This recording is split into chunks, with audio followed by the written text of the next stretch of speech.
Okay, ladies and gentlemen, we're getting ready. We're gonna try to do like a live stream with this as well. In the meantime, before you leave today, check out the display booth that we have off to the side. I have copies of the DVD available. They're only $20, and I got some really good behind-the-scenes things and some subject matters that Boone and my friends here are pretty actively involved in with veteran suicide and so forth. And so the DVDs are $20. We got the notepads there for $5. They're like, you know, the signature prescription pad for Unprescribed, but please don't write any scripts. It's not legal tender. Okay. But if you buy a DVD, I'll put one of those in for free. All right. So are we good to go? Hurrah!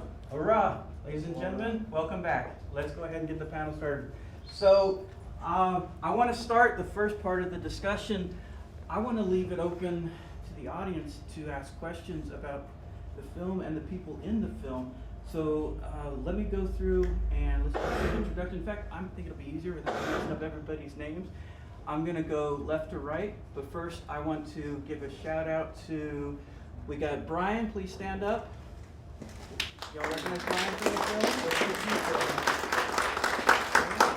We got Sarah Starr, Josh's wife. Hey, okay, we got Janine Lutz, I'll introduce in just a second, and her crew. If you were involved in the film any other way and I didn't call your name, please stand up. No? Okay, well, in the back somewhere is Sabo. He did the music at the end. Stand up, Sabo. Hurrah. All right. And now I'm going to go from left to right and have everybody else introduce themselves. And please ask questions of anybody here that was in the film. Including the folks that are out in the audience with you as well. Anything that you have on mind. We'll do that about halfway through, and then we'll talk to our experts here about the issue of cannabis in the world today and how it's affecting everybody in the medical. Okay? Joshua James Frey, U.S. Marine marijuana advocate and smoker. Every day. Mama Lutz. Janine Lutz. Boone Cutler served in the United States Army, and since about 2010-ish, I've been a good proponent for the medical marijuana for combat veterans and for people that just need it, period. Larisa Bolivar. I'm on the board of Colorado NORML. I've been in cannabis for about 20 years now. I helped get PTSD added onto the registry here, amongst other things. I'm sorry, the medical marijuana registry. Oh, good.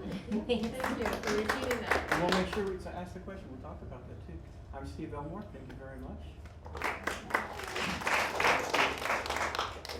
Dr. Ivkar, been a holistic family physician since 1972, and for the past 8 years in my fully allied medicine practice in Boulder, I've seen, which is primarily medical marijuana patients, I've seen close to 9,000 patients, and just in the last most of them have been, well over 90% have been for chronic pain.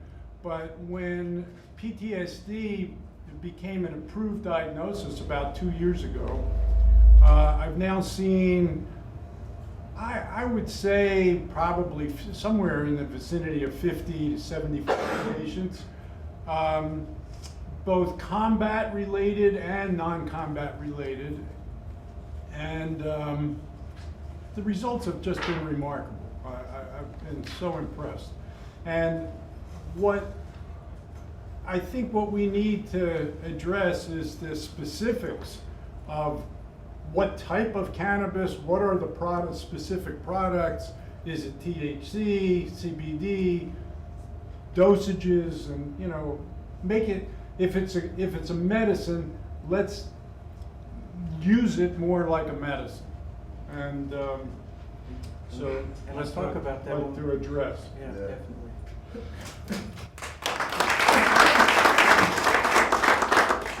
Thank you everybody for being here, and Steve and all the members of the film. My name is Bryan Ortega. I'm the Director of Operations for Veterans for Natural Rights. I am a cannabis refugee from Texas. I'm also a veteran. I did 5 years and then I was medically retired.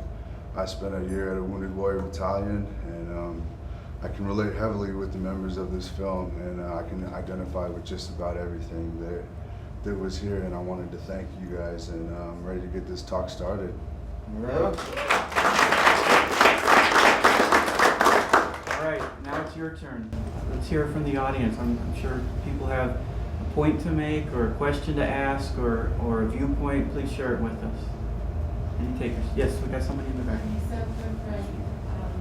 I'm sorry, and by the way, we have mics in the ceiling, so we're not passing around a mic, and we are recording. So when you speak loud enough just to be heard, and just say your name, ask your question. Go ahead, start. All right, I'm Deanna Shields, proud widow of Sergeant Jonathan Shields. He was killed in Operation Iraqi Freedom. So I have a question for you, right? Do you have other veterans do you have other people that you served with when you were in Fallujah that are still in, that would like to participate in using the cannabis?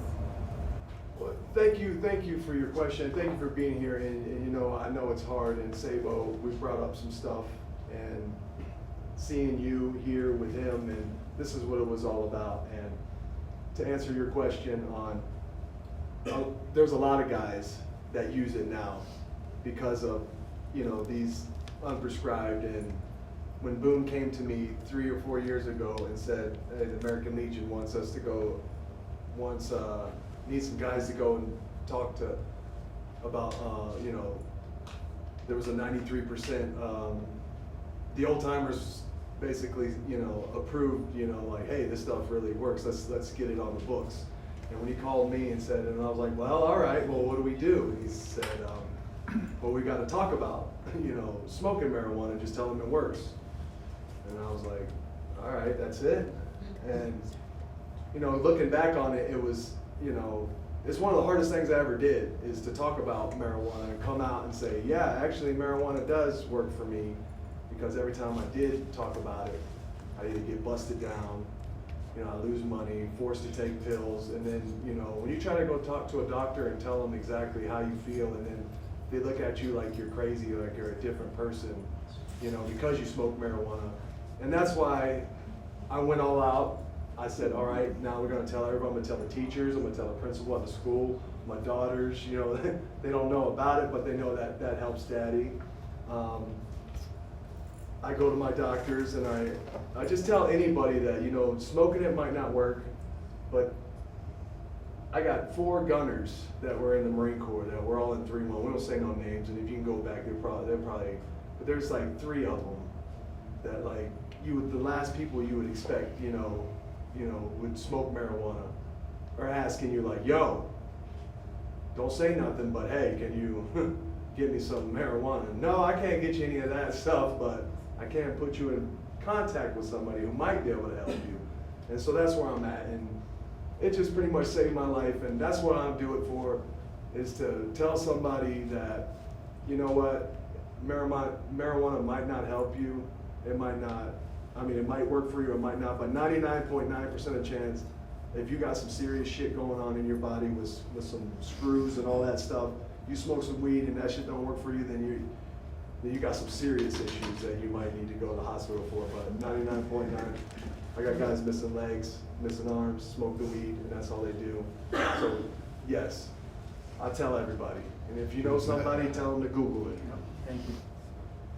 Are we ready to go now? The active duty component to what you were talking about, I have friends that are still on active duty, and they're just kind of, most of them, the guys who are in the senior ranks, not some of the newer guys, they still kind of subscribe to the reefer madness and the dogma in a lot of ways, but a lot of the guys that I served with are a little bit older, they're just chomping at the bit. They think it should be available, and they're just as much a proponent of it as we are. They just can't do it, but they want to.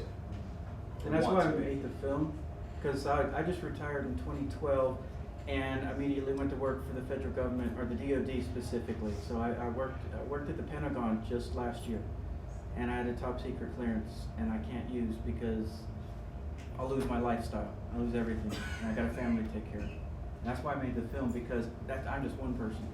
There's the majority of government employees, like probably 75% of them, I can't quote that exact number, but very close to that, depending on the agency, is paramilitary. And so there's other people out there just like me that we can't do it. And so we're trying to change the federal law. The one thing that Steve has really done with this film is he's changing the context of the conversation. And we all need to promote that and share it, because until we change the context of the conversation, people are still thinking platoon. The guys down in the bunker smoking pot, they were the bad guys. They were the guys that were the nonconformists. Or we've got the reefer madness, the context of the conversation, which is completely bogus. You know, so all these different contexts of the conversation have been out there for years and decades upon decades, and that's what people know. Well, they only know that because they haven't seen this yet. And so if you've been a part of this today, make sure this gets the attention.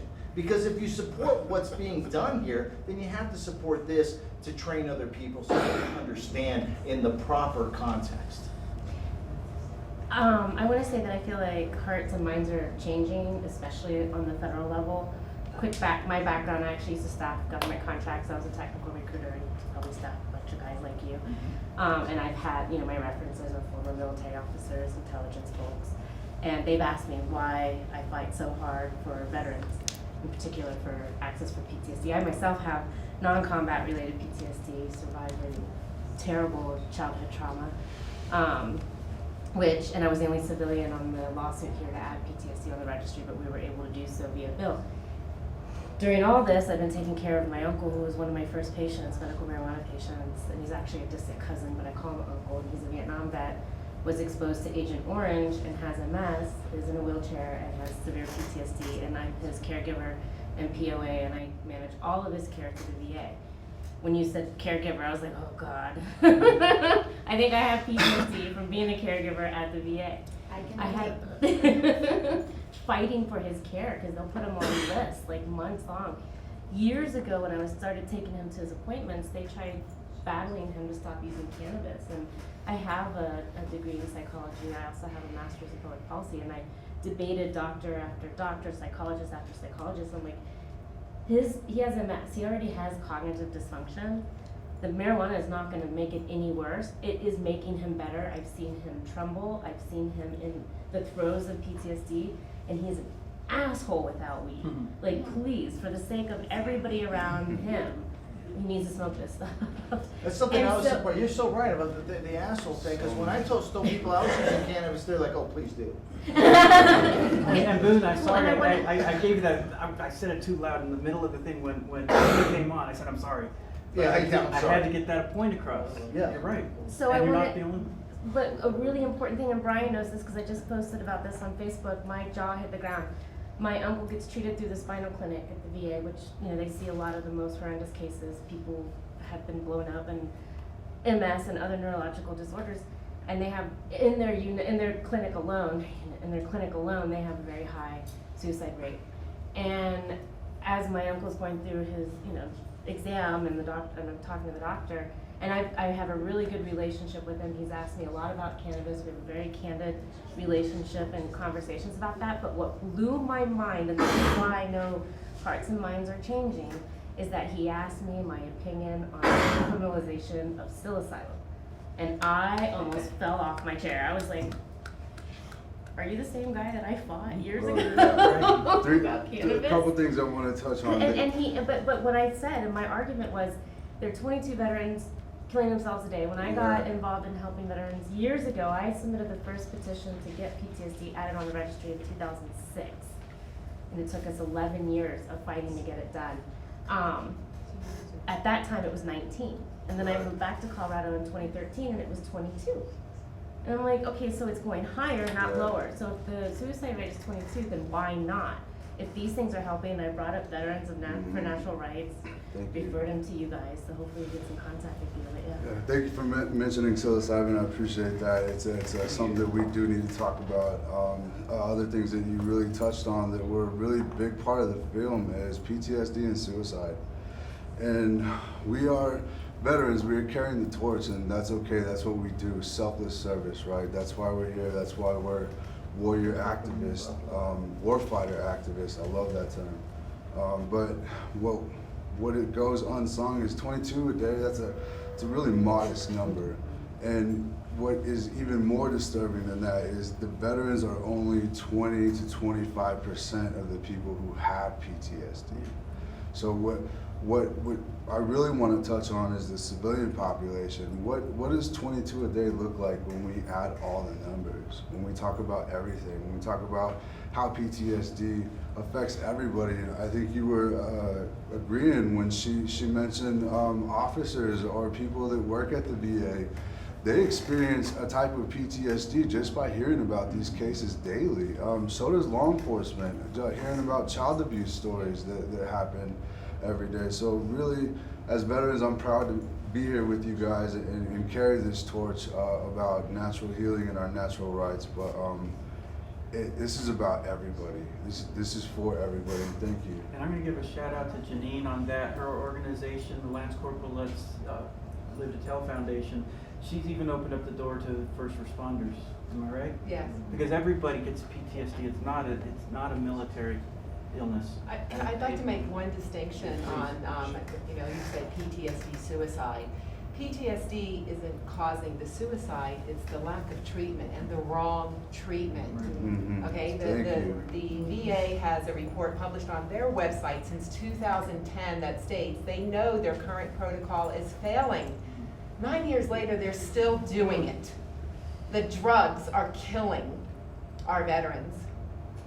I believe there was federal legislation that was on the books right now, and it was talking about changing the language of how the VA interacts with veterans and getting the doctors and the patients to be able to have these conversations, but it's got like 3% chance of getting through, and that's why this work is so important. Since we're talking about that and people will watch this video, and we know people are watching on live, the VA has come out and said if you are using cannabis, it will not challenge your benefits. They will not take your benefits away if you're using cannabis. That's very important because there's a lot of lore out there and people think that they're going to lose their benefits if they use cannabis. That's not true. And it doesn't have to be a medical marijuana state. It doesn't have to be a recreational state. Any state. It could be a state that is completely illegal and they're going to throw you in the pokey forever, and the VA will still not take away your benefits if you pop pot for cannabis at the VA. Will they adjust your medications? Quite possibly so, but you're not going to lose. But who cares? Because we don't want their damn medications anyway. Adjust them all you want.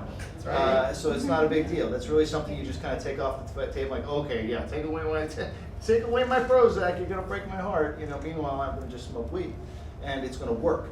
So, when you look at it logically, people need to make their own decisions around the country, but as part of making those decisions, make sure you understand them correctly and know you cannot lose your benefits if you are using cannabis anywhere in the United States. And I want to second that because with Uncle Herb, he is 100% service disabled. So the VA is keeping him alive, and they know that he uses cannabis, and he's fine.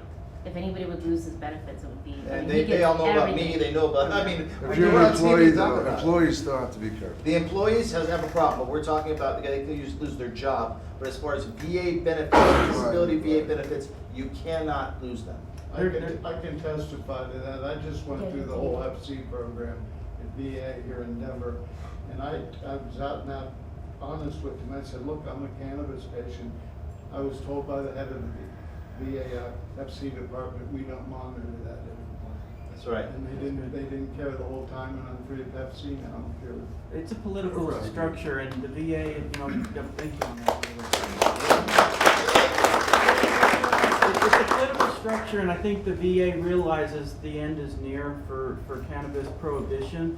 But as a federal agency with an appointment from the presidential level, the Congress watching them, funding, a million things, you've got, and it's just like any other business. You've got people in there that are pro cannabis, but they don't want to speak up because their jobs. And you got people that are anti because they're old school and they really aren't listening to the facts because they're so stuck in their way. But and I know that Secretary Wilkie, he's making a. Where I work in D.C., I'm really in tune with everything that's going on there, and I know that they want to make a change, and I think they just know that their hands are tied. And but they did bring up suicide as a major component of their mission now. At least they're making that effort. I don't think I know they don't have the answers. I've seen it firsthand. but they know that they need to address it, and they have come clean just like they did with the opioids and everything else. And I think, Josh, you talked about that in one of our discussions. I don't know if I got it on film, but the point was, first they were giving you all these opioids, and then they took them all away because it was a knee-jerk reaction. Yeah. Right? Well. And I'll get your question. A lot of them did. Now, there's one thing when we talk to the VA, and they've kind of come around to the mentality, because the mentality is true. If we say it works, how can they say it doesn't? Right. If we say it works, how can they say it doesn't? They can't. And so they finally come around to this idea, and the social capital says, we have social capital. Look at all the people here. We're talking, we're coalescing, we're becoming groups that become more groups, become bigger groups, and connect with other bigger groups. That social capital becomes the political will, the political influence that changes. So being here is not just being here enjoying the movie, being around cool people, hanging out with Mama Lutz. It's about coalescing so we can have that political influence. And that's why you gotta talk, you gotta talk, you gotta talk. Because when I see guys, one last thing, sir, when I see people out there, and they all know I use cannabis, you'd be blown away. I'll do presentations, I'm up there on stage in front of a couple hundred people. I have people walk up to me and go, hey Boone, I can't tell anybody, but I do it too. There are so many people out there that don't use cannabis that are actually using cannabis. Tons. Well, I wanted to just comment I'll get on, your question. when you look at the evidence, when you step back and you look at the opioid crisis the opioids are killing 70,000 people a year, the suicide crisis with the drugs. The drugs are killing a lot of people every year. So when you then look at the fact that it's still a Schedule I drug, why is that? Yeah, Well, it happens to be that the pharmaceutical industry is the second most profitable industry on the planet. A close second to oil and gas. And they're very threatened by cannabis. And, you know, they make billions of dollars. You take away these drugs that they're getting, the Zoloft and Paxil, you don't have any idea how much The profit VA they is generate? $7 billion a year to Big Pharma. The VA alone. So that's really. That's a lot of what- ducats. Yeah. When you have a gentleman like this who's been doing this for how many years? You have been a medical doctor. Like the accountability of doctors, like you can't tell me like you went to school that long, all this data, and then you're like, well, I don't know, it's the war. No, it's the damn pills.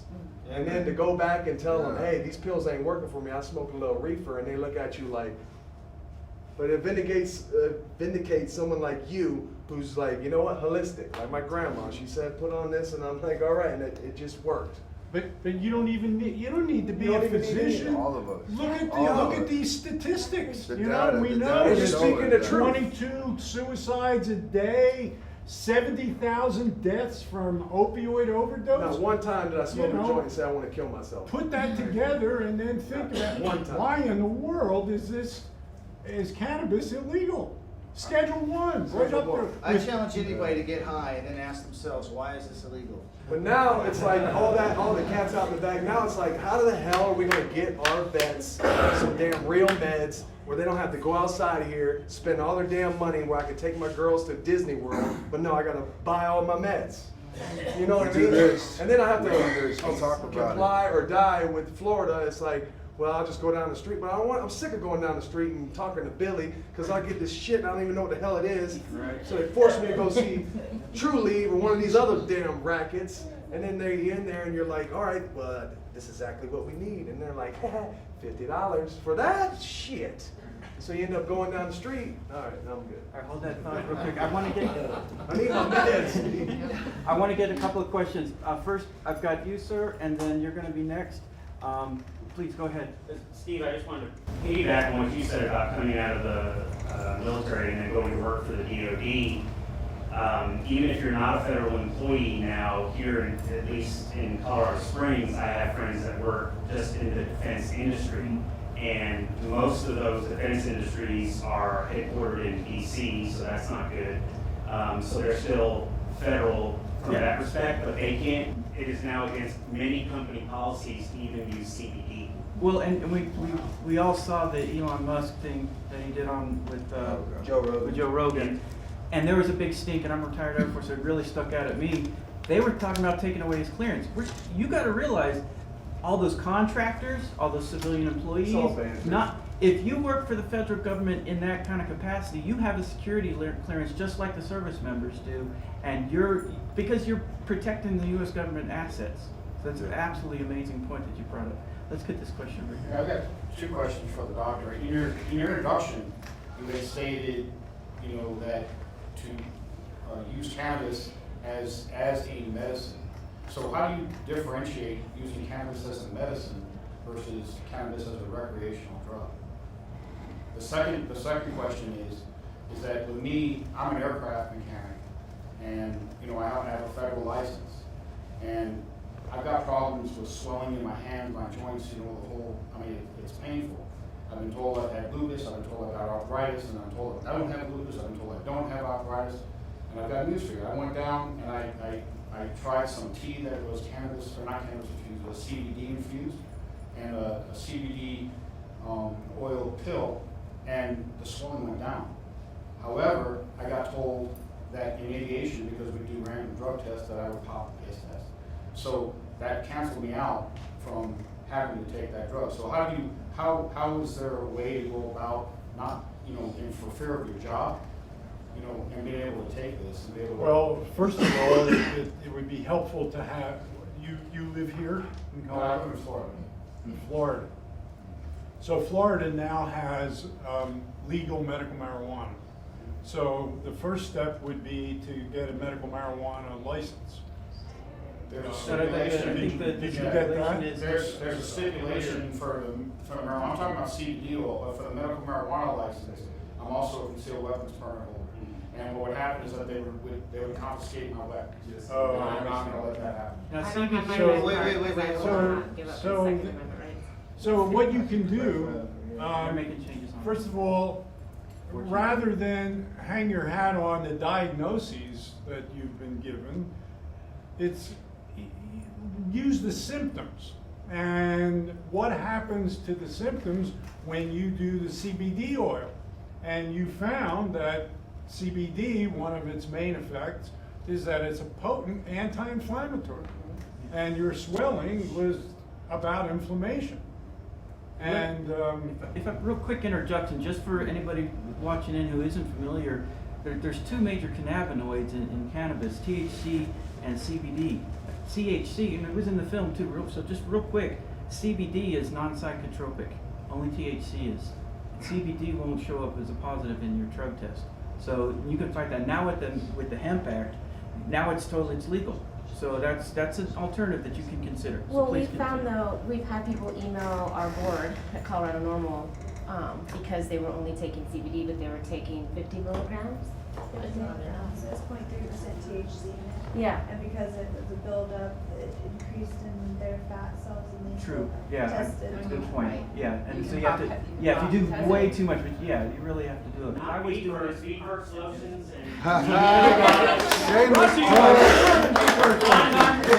THC free out to Use code DNR. What I want to say about that though is the separation is demonizing. We don't need to segregate these two cannabinoids, THC, CBD.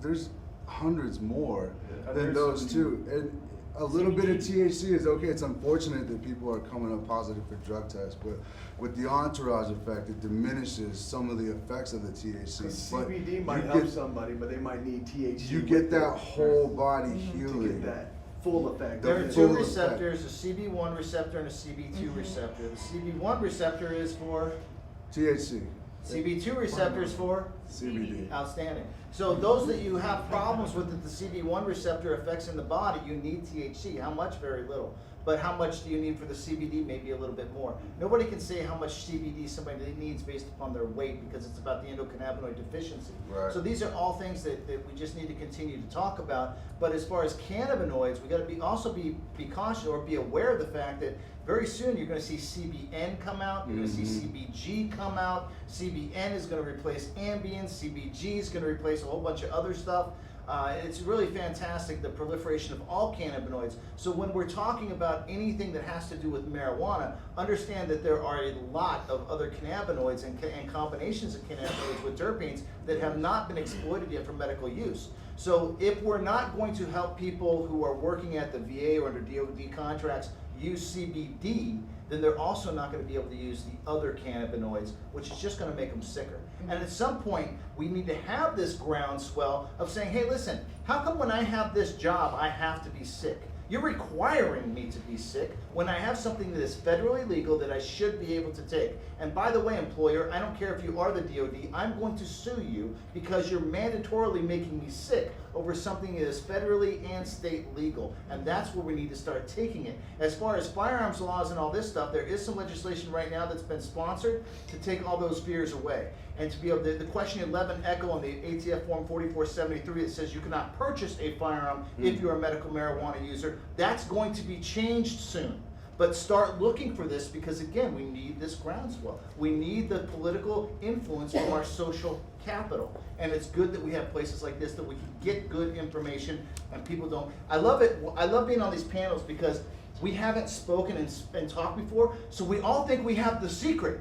Because we don't get in groups to talk about it, and so then we get talking. It's like, it just comes out. It's this verbal vomit, response. Yeah. Because we all hear about it, and we go, this is the good news. We got to get it out there. But we are all talking about it, and we are making it more relative to each and every person's life.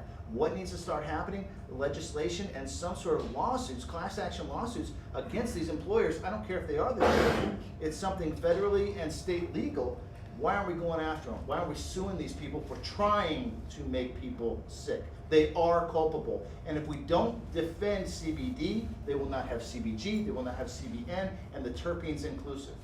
So we got to continue. In my case, though, it's not the employer, it's the federal government. Well, then we need to sue the federal government. But you can get CBD online. No, I could go to the health food store And buy get it. And it's Make all, sure it's real CBD though. and you need to take enough of it. Don't just, try it and so, well, it didn't work, which I hear a lot. It's dose related. Yep. Like any medicine. How much are you taking? What's the dose? And I really haven't seen any patient who didn't get some relief, no matter how severe their pain, if they took at least 50 to 100 milligrams a day of CBD. So, on the bottle, you just have to figure out how many milligrams you're getting and then keep a journal, keep a record of what you took, how much you took, what the response was, and you be your own doctor. You have to be that way. I mean, like for me personally, I'm treating PTSD and spinal stenosis.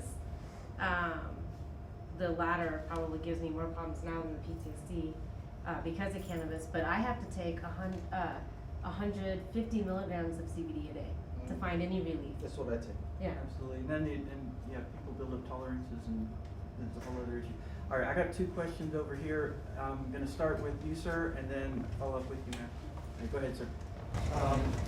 My name is Jacob. I'm a journalist with one of the local TV stations here in town, and I just wanted to point out, with marijuana policy on the state level, it's usually, I think people associate it with more of a blue state, but before I moved to Colorado, I was in Alaska, and I covered the marijuana legalization in Alaska. I just wanted to point out it doesn't have to be a red or a blue thing. No. That's a great point, and that's one of the big things. I gave my whole crew a discussion, a briefing before this about, all right, you can talk about the VA, you can talk about Congress and all the different laws and stuff, but let's not make this a political battle, because this is one of the major topics that we're not divided down the aisle.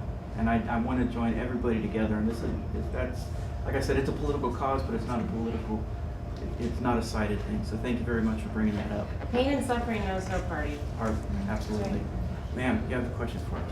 Hi, so my name's Bree. I am here because I work for a company called Bolivar, and we created a device that microdoses out plant-based medicine, and it also has an app with journal tracking and everything like that. So my question is really kind of to anyone, do you guys think that like medical professionals and things like that would be more willing to prescribe or recommend plant-based medicines to their patients if they had a way to know exactly like which doses they're taking and when they're taking it, and be able to see, you know, kind of like on paper where and when it's helping them? Well, actually, that's kind of a good segue, and I'll let the experts pick up on this again too.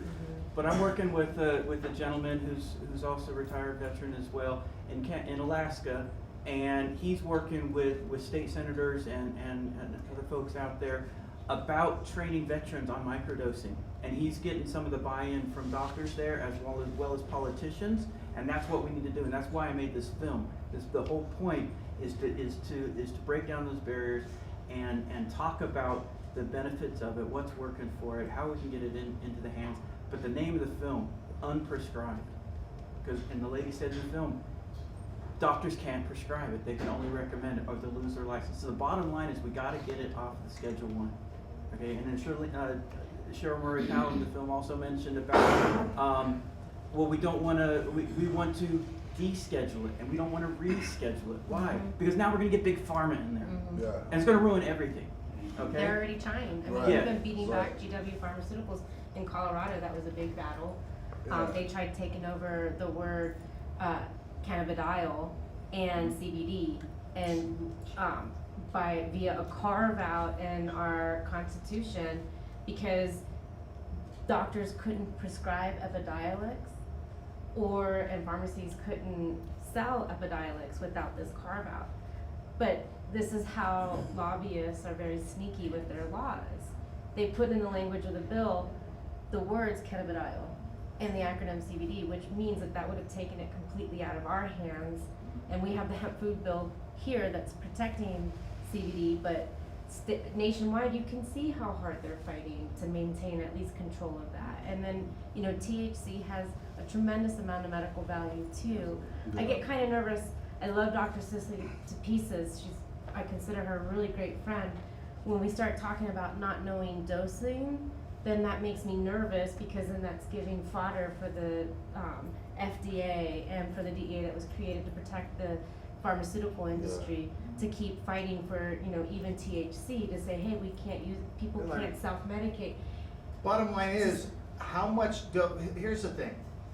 Let's say we're talking about Xanax. Let's say we're talking about Motrin. Okay, it's very simple.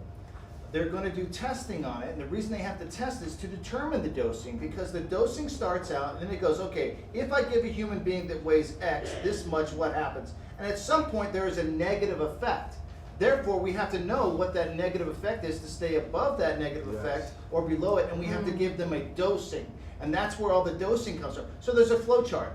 Can it become toxic to humans? The answer is yes. Therefore, what is the dosage that is not? And then you get the dosage. And that's where the FDA should be involved. Now you take the same logic. Can it be toxic to humans? Cannabis. The answer is no.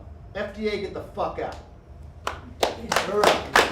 I'd like to piggyback off that. And, we're talking about dosing, and to answer your question, I'm not a medical professional. I don't mean to step on your toes, but I don't think anything's going to make doctors feel better about prescribing this to patients, but changes in the law.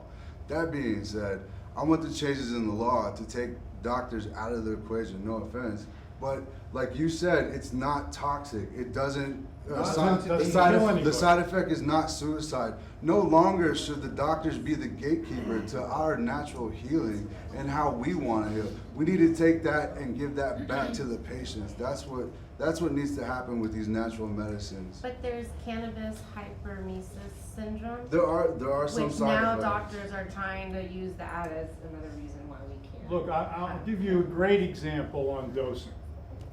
Just this week, there was a study published that's getting a lot of publicity. And it's cannabidiol causes liver toxicity. Oh, yeah. And you know, you've I heard have about yellow this. eyes right now. So if you read the details of this study, they used the dose, the maximum allowable dose published on the label of Epidiolex, the legal CBD that's just come on board. Well, the dosage is 20 milligrams per kilogram. Okay? Now, just to give you some idea of what this is like, I weigh 155 pounds. That's 70 kilos. It's 2.2 pounds per kilo. If you did 20 milligrams per kilo, for me, that's 1,400 milligrams per day. No one does that. I mean, these are two examples of 150 milligrams a day they're taking. That's a high dose. High dose and very expensive. And I work for a lab, so I get it for free, thank God. The other thing you should know about CBD is that it's very interesting. With THC, most people develop a tolerance, meaning that the more you use it on a daily basis, the more you need to get the same effect. CBD is exactly the opposite. It's called reverse tolerance. And the more you use it every day, the less you need. So for you who are taking 150 milligrams a day, you could experiment and take a little less, and you'll see you'll still get the same relief. There's absolutely a saturation point with CBD. And when people want to start taking CBD, I'll just give you the quick down and dirty, because nobody knows how to dose it. You start out with 50 milligrams 3 times a day. Do that for 10 to 14 days, and then start cutting back. Because at 50 milligrams 3 times a day, you're going to get the therapeutic effect. You're also going to have an analgesic effect. And then at the end of that 10 days, you'll be saturated. You'll have CBD saturated inside your body. The receptors will be all happy and plump and nice. And then you can start coming down and take less, sometimes a lot less. And so that's really how you dose the CBD. Because nobody can tell you, like I have people, I own a CBD company, and people are like, I weigh 160 pounds, how much should I take? I said, I have no idea how endocannabinoid deficient you are. That's not how I can dose this. I cannot help you learn how to dose this for yourself that way. But here's how you can learn.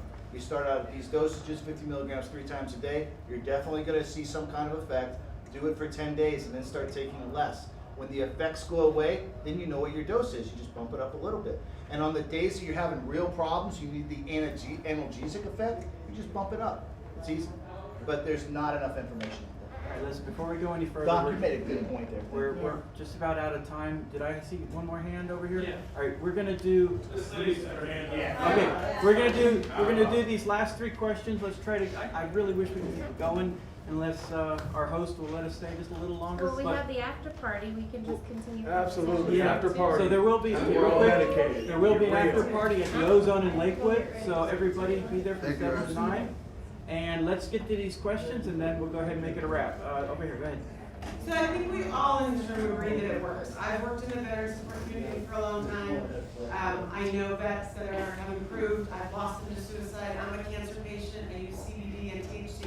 So I think we're all on the same page. But my question is, what is the actual path to legalization at the federal level and at the VA? There's so many different strains of marijuana out there, and in order for the FDA to approve anything, there's got to be clinical trials. I get the pharmaceutical industry input on that, but what is the actual legal clinical path to making this federally available? One thing I can say is when I first started working with Dr. Sisley, and I was a rookie at this, she actually took me out with some of the advocacy groups and research groups that she's working with, and basically they actually said if we had to rally to try to deschedule it, going back to this whole topic about descheduling, rescheduling, if we bottom line, if we can just get it off the schedule completely, and just if we focused on the recreational side of it, we wouldn't even have to worry about all of those research. Yep. Bottom line. So we're advocating for both the descheduling or the legalization of recreational, like you're doing here in Denver. But either way, I don't think they have an answer for that. And unless they allow us, unless they break down the barrier to the positive research, we're never gonna know that answer. Well, I think the process has already begun, because there was a bill just introduced in Congress to legalize, to federally legalize cannabis. And don't back down. It started. Never back down. And the other thing that just happened recently was the state of Oklahoma won a $250 billion suit against the drug company that sells opioids, several drug companies. Yeah. I think we're gonna see a lot more lawsuits. So, against it, and yeah. so they won, and there was another one that just sued and won against the drug company. So, Purdue, Purdue, and they make OxyContin. So it's happening. It is happening as we speak. So, And they're gonna continue to fight, we need to continue to fight back. We just can't give in. Coalesce your groups, make your groups bigger, make your groups come together with other groups. Take your cues from veterans because they know how to put together groups. All right, let's get the last two questions. So I'm in a similar situation as you. I retired from the Army in 2014. I was immediately told by BNSF Railway, I can't smoke weed. That's a federally regulated industry. My question is CBD. Here in Colorado, I live in Colorado. Everywhere you go, there's CBD. How do you know what's good? I mean, I kind of sided with Warfighter Boone. Yeah. And I kind of got in with those guys. But how do you know what's good out there? There's Well, so much shit out there. You don't, and that's the thing that we need to raise awareness about too, is use caution. Come We were ask me, just I'll talking tell you. about. Verforever.com. Stay away from the Stay away from people that Ask don't. if it's tested, go on the website, Yeah, like that's the the way to do website, it. the company I work for, they have their COAs posted, learn how to read the test results. Yeah, Sometimes they'll that's even it. write a summary. And if somebody has a marijuana bit or a CBD or anything and they never smoke marijuana, that's a red flag. The other thing, do Stay they away have from the people influencers wanna that do you it. trust? Money, yeah. Do they have influencers that you trust or want to put their name on that product? Because influencers make money for who they are. And nobody's gonna put themselves at risk if they don't believe in that product. So look for influencers that you believe in that are willing to put their name on the product. And the other thing, if they're not explaining what dosing is all about, they're screwing you over. Yeah. Bottom line.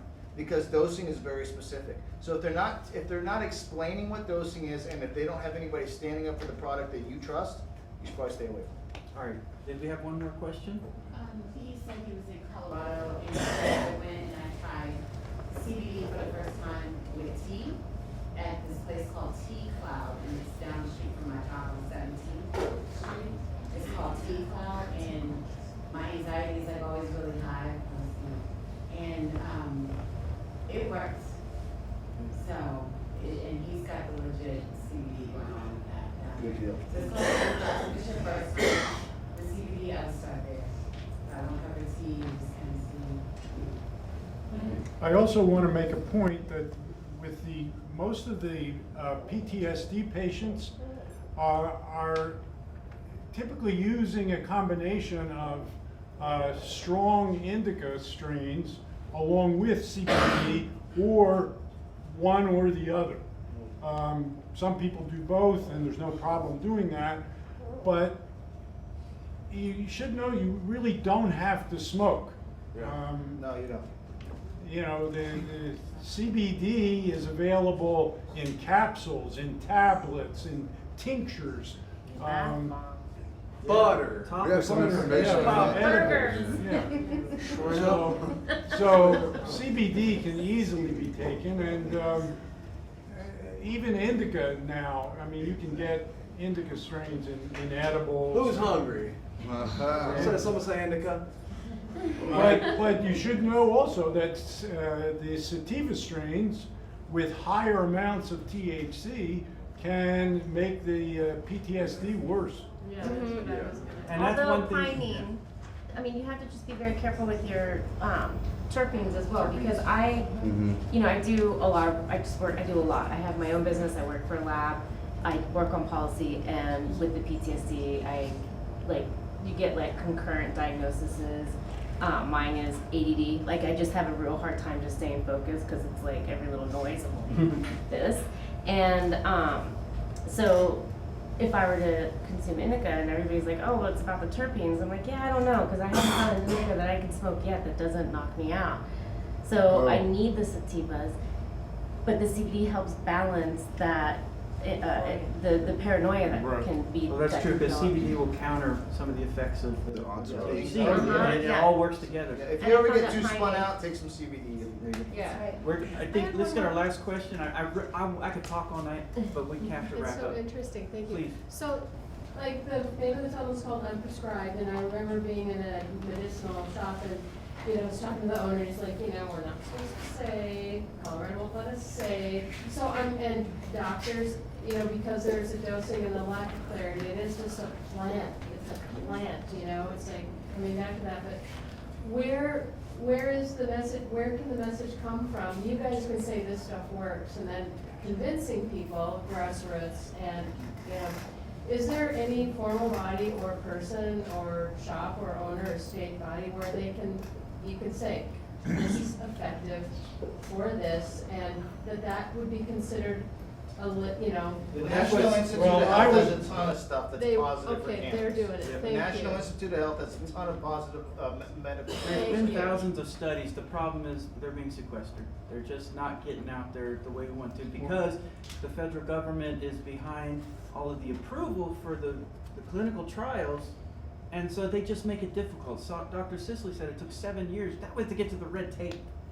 She All right, just well- did the DEA. And then what was? In my book, Oh. Cannabis for Chronic Pain, I have a number of different conditions and the medical marijuana treatment for that specific condition, as well as the holistic treatment for the same condition. Oh, Can you hold up your book for Yeah. It's the?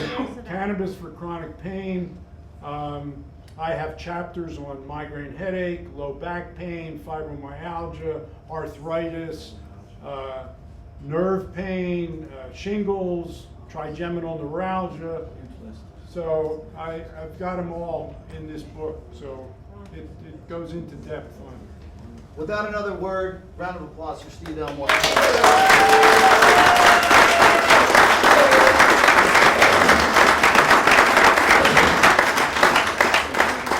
Ladies and gentlemen, it's a wrap. I want to thank you very much for coming out. great. And join us for the after party, please. 7 o'clock at the Ozone in Lakewood. Just Google it. You'll Teamwork makes the dream work. Please take a look at the vendors we have over there.